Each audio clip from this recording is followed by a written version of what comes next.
It's great that we have two completely different counter-program movies out in theaters, and people seem to be enjoying both of them. Of the two, as you can imagine, I watched Oppenheimer, Christopher Nolan's brand new film. Now, I was not looking forward to this movie, mainly because it's 3 hours long, and after The Dark Knight Rises, I loved the craft of Nolan's movies, but with the absence of his brother Jonathan Nolan, who had helped co-write all his movies, I realized that Chris Nolan was not that good at writing compelling characters on his own, and I just couldn't really get into them, especially with Tenet, where the main character is just called the protagonist, and the sound mixing for this movie was just so bad that it gave me anxiety trying to watch it. So I was not looking forward to a similar experience in theaters. I was kind of hoping to watch it on my 4K projector at home once it releases. But with all the outstanding reviews, including from people who had similar problems to Nolan's previous work as me, I decided to give it a watch. And this is Christopher Nolan's best movie since The Dark Knight Rises. Like really, the problem I had with the writing of his characters? Completely gone.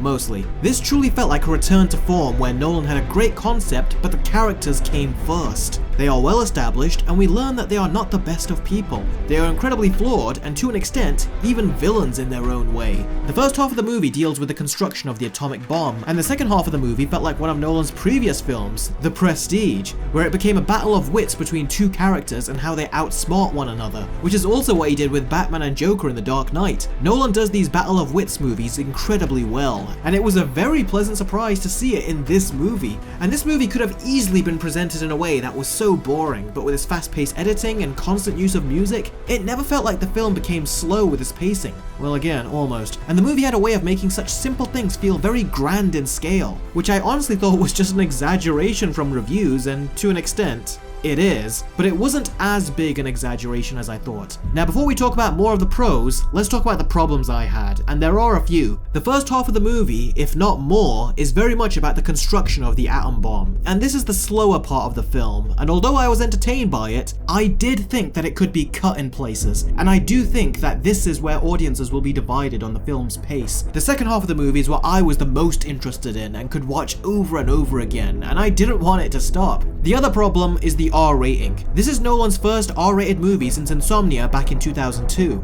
and this was a very poor use of the R rating. This movie could easily have been a PG-13, but the nudity in this movie and the R-rated fashion that it was shown in was completely unnecessary. The point could have been made with a PG-13 like Nolan has done in his previous films. The swearing was cool as well, but even then, I can count the number of F-bombs on one hand, so Nolan could have picked just one, then the movie would have been PG-13, but he decided to include around 3 more, and then it got an R rating. So I think this was a very poor use of the R rating, and if like me, you were looking forward to seeing what Christopher Nolan could do with it, in the end, it just ended up being used for sex and swearing. Also, in the grand scheme of things, I found Florence Pugh's character to be the only one that I couldn't stand. So that is something else that I wish could have been handled better, but instead, it came across very teen romancy. Even if that was the intent, it doesn't change the fact that it was my least favourite thing about this film by far. Also, the colour and black and white sequences would get a little confusing at times. These sequences in particular are supposed to be separated from the rest of the movie by being in black and white to tell you that they are events after the atom bomb has been used, but then these scenes would randomly be in colour, and I didn't know why. Did we shift to another meeting? Because it looked like the exact same one to me, and it just made me confused, and I felt like this is the part where the movie got needlessly complicated.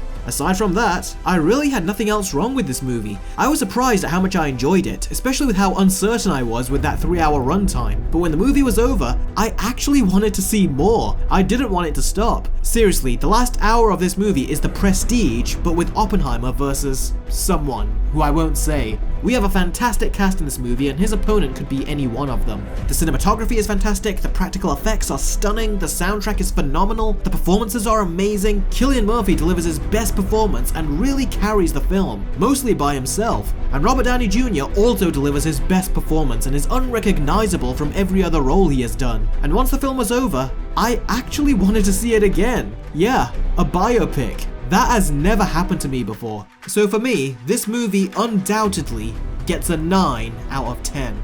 Something that was also a huge surprise is that the audience in my theater was actually respectful and stayed absolutely quiet, especially during that countdown sequence. Every movie I have seen this year has had some inconsiderate asshole that checks their phone, talks, loudly points out every multiverse cameo, and just ruined the experience. But there was an old school feeling of respect that everyone had for this movie, and it's the first film I have seen in a long time that actually felt like an event, like movies in the theaters used to feel like. This is definitely a theater experience that I am going to remember, and this definitely feels like a return to form for Nolan. So if, like me, you were skeptical about this movie specifically because of its 3 hours, I would recommend giving it a try. You might be surprised. And if you like The Prestige, this movie takes several notes from it.